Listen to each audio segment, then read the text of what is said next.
nakikita po na ito nga yung problema no. You did not prepare your birth certificate pero di maipagkakaila na butas-butas po yung birth certificate nyo. At lumalabas po sa pagtatanong po namin, matatanong talaga, akala ko ba nawala yung nanay ninyo? Parang matagal naman yung relasyon nila nung tatay nyo. 3 ang anak. At by the way, iba po yun sa kwento nyo sa interview, no? Na napanood naming lahat. And here's another issue, Mayor, sa birth certificate na nagko-contradict sa kwento ninyo. Your parents are listed nga as married. Meron pang date of marriage, no? October 14, ito, 1982. Pero wala. Date of marriage. Paano mangyayaring kasal sila kung sabi mo, ang birth mother mo ay yung kasambahay sa bahay ng tatay at nanay mo? Your Honor, yung biological mother ko po ay kasambahay po ng tatay ko po. Ako po, lumaki po ako sa farm. Ano ka? Pero, sorry, Madam Chair. Malayong sagot yes, niya. and Rafi. Layo ng sagot. Yun na nga po. Paano mo mapapaliwanag na yung date ng kasal ng magulang mo na iba-iba dito sa 3 birth certificates ninyong 3 magkakapatid na kinonfirm ni tatay mo na sina Sheila at Siemen Lialguo ay mga kapatid nyo, pero sa mga birth certificates ninyo, iba-iba ang petsa ng kasal nila. At date din ng kasal ng magulang ni Sheila Lialgo na ang pangalan din ay Angelito Guo at Amelia Leal, pero hindi date ng marriage ng magulang ni Siemen Lialgo. Na pareho ding sina Angelito Guo at Amelia Leal ang magulang. So, paano nyo maipapaliwanag yun iba-iba ang marriage date sa birth certificates ninyong 3? Your Honor, as much as possible, ayaw ko na pong sumagot ng hindi ko po alam. Pero hindi ko po talaga alam at hindi po ako yung nag-prepare po nung birth certificate ko po. Madam Chair, pwede makasingit ulit. All right, Sen. Rafi. Okay. Si Rafi lang, Mayor, sabi mo, kasambahay yung mama mo, itong si Amelia Leal. So, ibig sabihin kasambahay, nagsisilbi doon sa papa mo. Sinong kasama ninyo? Kwento ba yun sa iyo ng papa mo habang nagsisilbi bilang kasambahay yung mama mo sa household ninyo? Your Honor, hindi na po na-disclose po sa akin ng tatay ko po. Okay, so lumilitaw dito, amo, yung tatay mo, habang siyang amo, nandiyan yung kasambahay ninyo, naglilinis, inuutosan, pamalengke, kasal sila. Kasal sila, tinuturing niyang kasambahay. Kasi marriage, sabi rito eh. Salbahe naman yun. Marriage sila. Your Honor, as much as possible pa na ayaw ko po sumagot po ng hindi ko po alam, pero hindi ko po talaga alam. Pero again, Mayor, siyempre tatanungin mo sa papa mo, kasambahay si mama, papa, pero kasal kayo, paano nangyari? Your Honor, hindi Ang sinasabi ko lang po kasi, it will be but natural and human reaction na para mag-usyoso ka sa ganitong klase mga impormasyon na makikita mo na it's about your history. Are you not interested about who you are? Your Honor, mahal Kumbaga, ko. no, don't use that word, mahal mo sila. Kung mahal mo sila din, dapat sila din mahal ka rin. And then both parents mo nagbibigay ng mga information about you, about their lives. Kasi paulit-ulit mo sinasabi sa hearing na to, kasambahay, kasambahay, kasambahay. So parang fairy tale, pinapalabas mo na kawawa ka, na galing ka from humble beginning and nagsikap ka, yumaman ka, etc. Hindi. Don't use that word kasambahay kasi pinagluloko mo lang kami. Madam, nobody will believe you. You keep stating na kasambahay. Paano maging kasambahay yung nanay mo kung sila ay kasal ni papa mo? Maliban na lang kung si papa mo ay nagsisinungaling dito sa birth certificate. And what is the reason why would he lie? Di ba? Bakit magsisinungaling yung papa mo? And then, again, sinabi ko na to for the nth time, and hindi ka interested na si papa mo nagsisinungaling? Hindi mo lang sinabi na, bakit kaya ito si papa sinungaling? Bakit kaya si papa ay magsalita? Siyempre, usyusohin mo yan. Papa, sinasabi mo, kasambahay si mama. O pero kasal pala kayo ni Mama. Papa, 2 beses kayo kinasal ni Papa. Ay, Papa, 2 beses kayo kinasal ni Mama. Bakit? And yet you keep insisting na kasambahay si Mama. Hindi po namin Those things na very simple you should have asked. But you did not, right? Why? Hindi po namin napag-usapan sa Your bahay. Honor, yung birth certificate ko po, binigay po sa akin ng tatay ko nung hiningi ko po sa kanya. Ang nabasa ko po doon sa birth certificate ko po, nakalagay po doon, yung biological mother ko po ay housekeeper. At pasensya ka na, Sen Rafi, ayaw ko po sisihin yung tatay ko. Mahal ko po ang tatay ko. Wala po tayong, Madam, wag niyo pong ilalayo yung topic. Wala pong kaming sinisisi rito. Hindi namin sinisisi Papa mo, hindi namin siya hinuhusgahan, hindi namin sinuhusgahan din Mama mo. Ang sa amin lamang is trying to find the truth.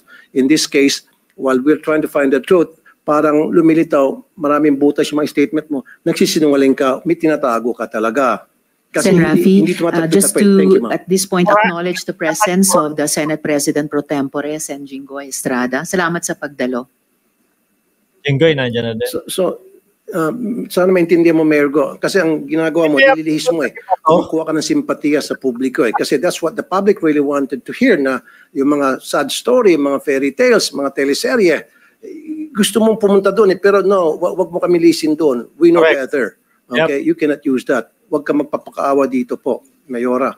Alam namin talaga kung sino ka. Kaya lang, it's very hard for us right now to find out. That's why we're trying to get more information about who you really are, because we know, and everybody knows here, everybody listening and watching, and you know in your heart na inconsistent ka and you're lying. You're lying through your teeth. Sometimes kasi sa pagsisinungaling mo, akala mo yung pagsinungaling mo nagiging totoo na. Because sanay ka sa pagsinungaling, you've been living in a life of lie. Base po doon sa mga statements na mga binitiwan mo na sa amin. Salamat yan muna, Madam Chair. Salamat, Sen. Rafi. So sige, para lang tapusin na natin yung kwento dyan sa marriage certificate na yan. At ito po yung malala, Mayor. Nung pina-check ko po, wala pong record ng kasal sina Angelito Guo at Amelia Leal. Okay? So yan ang sinasabi po ng PSA certification natin. At ito ang higit pang malala, walang birth record at all sina Angelito Guo at Amelia Leal. So, maitatanong talaga, hindi po kaya Angelito Guo and Amelia Leal Guo don't even exist. Ha? Yung dalawang taong ito, according to the documentary evidence, have 3 children, but according to you, Mayor, have only 1 child, apparently don't even exist. Order! So, hindi ko maklaro, lumalabo po yung kwentong buhay ninyo. Ha? Next question, ang tatay niyo po ba ay Chinese, Filipino, o Filipino-Chinese? Final answer please ha, dahil itong lahat na 3 sagot ay nasabi niyo na sa iba't ibang pagkakataon. Platform. Final Madam answer. Chair, ang tatay ko po ay Chinese. Okay, siya ay Chinese. So, taga saan po siya sa China? Ayan na. Taga Fujian po. Fujian. So, tama yung lumalabas sa social media na taga Fujian sila. Okay? So, ayan, mga social media posts. Ang bilis, ano? Babalikan ko yung Fujian mamaya, okay? Kung siya ay Chinese, yung tatay nyo, bakit kaya ang sabi sa birth certificate mo na ang tatay mong si Angelito Guo ay Filipino? Bakit ganun? Your Honor, yung Angelito po, yan po yung Filipino name po ng tatay ko. Pero yung citizenship po yung tinatanong ko, Mayor. I had this check po eh. And the Chinese national cannot have 2 citizenships. Yes. Wala po silang dual citizenship. Wala. Why would you say he's a Chinese national with a Chinese passport? Pero ang nakalagay sa birth certificate mo ay Pilipino siya. So, naintindihan mo ba kung bakit ang gulo-gulo po ng kwentong buhay nyo tungkol sa pamilya nyo? So, bakit? Your Honor, yung tatay ko po ay Chinese passport holder. At siguro po, Your Honor, maganda rin po na i-check din po natin dun sa birth certificate ko po kung ano po yung mga naka-attach po na documents po sa kanila. Walang problema sa pag-check sa attachments at itatanong din po namin yan mamaya. Pero ang tinatanong ko po, bakit siya ay Chinese national with a Chinese passport at dahil wala silang dual citizenship, hindi siya pwedeng simultaneously Filipino citizen. Pero ang citizenship niya, pangalang Angelito Guo sa inyong birth certificate ay Filipino siya. So bakit contradictory? Kung baga yung isa ay totoo pero yung isa ay kasinungalingan. Bakit po ganyan?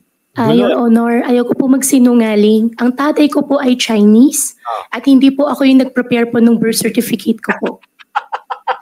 Okay, so babalikan po natin talaga yung misteryosong birth certificate na yan. Nabagamat hindi kayo ang naghanda, pero nung umabot na po kayo sa age of reason, sa legal age, lalo na naging local government official pa kayo, dapat talaga naiklaro, matagal na. And Mayor, I am sorry, but even your revised story, no, yung napanood po naming lahat sa media, sa balita, parang hindi rin po totoo. Your birth certificate is riddled with holes. And if your birth certificate is the basis of your citizenship, so pati po yung citizenship nyo ay riddled with holes. Kung Chinese ang tatay ninyo, based on your own self-declaration. Well, sa ilalim ng 1973 Constitution, na yan ang umiiral na konstitusyon nung taon ng inyong pagkapanganak, 1986, kailangan Pinoy si nanay nyo para maging Pilipino rin kayo. Pero itong Amelia Leal, whoever she is, kasambahay ba o nanay ninyong tatlo, is a person with no birth record. So, how can you derive citizenship from a woman whose very existence is questionable? Yun. Paano ba namin paniniwalaan, Mayor, kung saan galing yung inyong identity at citizenship? Kung ganito pong kagulo at non-existent pa nga yung ibang mga documentation sa inyo. Your Honor, lumaki po ako, nadala-dala ko po. Nung 2005 po, minigay po sa akin yung birth certificate ko po. Alam ko po ako ay po isang Filipino. Lumaki din po ako na alam ko po ako ay isang Filipino po. Well, kung sinasabi niyong lumaki kayo, alam niyong Pilipino kayo, kailangan backed up yan ng documentation. Bilang government official, alam niyo yan. At kapag kumukontra sa isa't isa ang mga dokumento or non-existent yung mga importanteng dokumento, nagiging kaduda-duda yung sinasabi niyong mga identity at citizenship. At earlier, no, kung sinasabi niyo na hindi kayo sinungaling, kung hindi kayo ang sinungaling, ibig sabihin yung tatay niyo ang nagsinungaling. Nagsinungaling siya sa birth certificate niyo. At baka si Morales po ang namin tatay. Mamaya. Ngayon, Mayor, sabi niyo, Baka hindi niyo po kilala yung mga kapatid niyo. Actually, to be exact, sabi niyo, di kayo sigurado kung sila ay mga kamag-anak niyo. Do you still maintain this, Mayor? Your Honor, pakiulit po. Sabi niyo kasi sa akin noon, nung pinakita ko yung mga dokumento na nandun yung mga pangalan ni na Sheila L. Guo at Siemen L. Guo at isa pang dokumento na Sheila Leal Guo at Siemen Leal Guo. At tinanong ko sa inyo kung mga kapatid nyo sila, ang sabi nyo sa akin, hindi nyo sigurado kung kamag-anak nyo sila. Yan pa rin ba ang sinasabi nyo sa amin? After po ng Senate hearing po, Your Honor, nag-confirm po ako sa tatay ko, kapatid ko daw po sila. Kapatid nyo sila. Talagang kapatid nyo sila. At hindi lang po dahil sa birth certificate. Mamaya ipapakita po natin yan. So, ito na po. Ito pong lahat ng mga kumpanya ay magkakasama kayo ni na Sheila Guo at Siemen Guo. Oh. Ayan. Yep. Hindi po kaunti. Madami. Ayan, no? Embroidery, meat shops, kayong tatlo slaughterhouse, ay magkakasama. genetic. Tapos, ito naman po, ang mga travel records ninyong dalawa ni Sheila Leal Guo, showing you traveled at least 3 times together. Uli! Buddies kayo ni Sheila Guo. At wala namang masamang mag-travel kasama ng kapatid. I would enjoy that also. Pero why would you lie about something like this? Bakit po kailangan magsinungaling sa bagay na napakadali namang pong i-check? Your Honor, Galing ni Risa. nakaraan po na Senate hearing. Kaya po, lahat na lang po naging sagot ko po is I don't know, hindi ko po alam. dahil ayaw ko po madamay pa po ang ibang tao. Kaya lahat po na natanong niyo po sa akin, puro naging I don't know po ang sagot ko po. Dahil ayaw ko po madamay po sila at pribadong tao po yung mga ibang tao po na babanggit, ayaw ko po sila madamay po dito. Ayaw nyo silang madamay, pero napakadali naman naming i-check.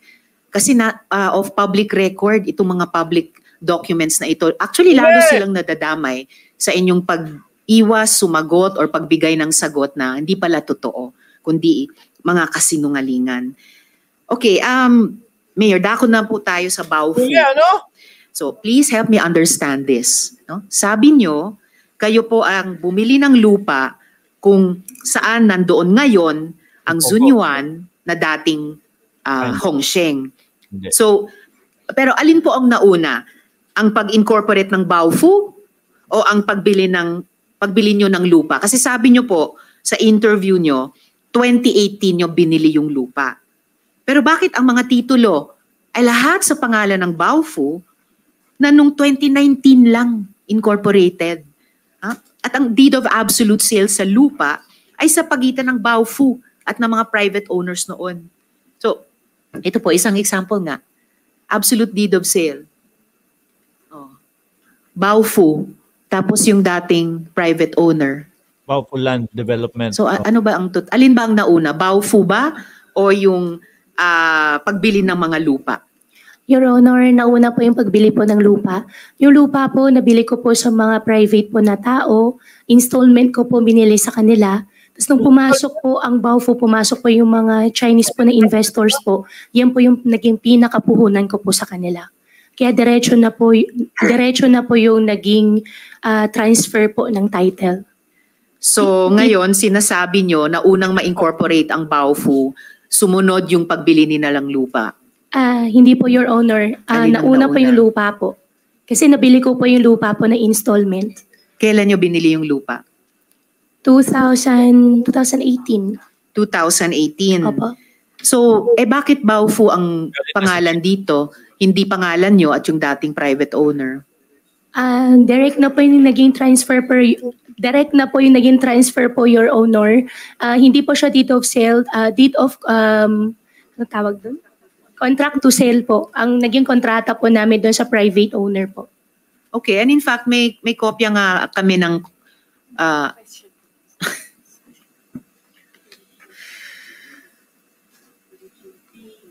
may kopya ba kayo nung contracts to sell na nakasulat doon na Alice Guo ang buyer? Your Honor, meron po. Pwede nyo bang i-furnish sa komite ang kopya niyan within opo. the day? Within the day, opo. Alright, salamat, Mayor.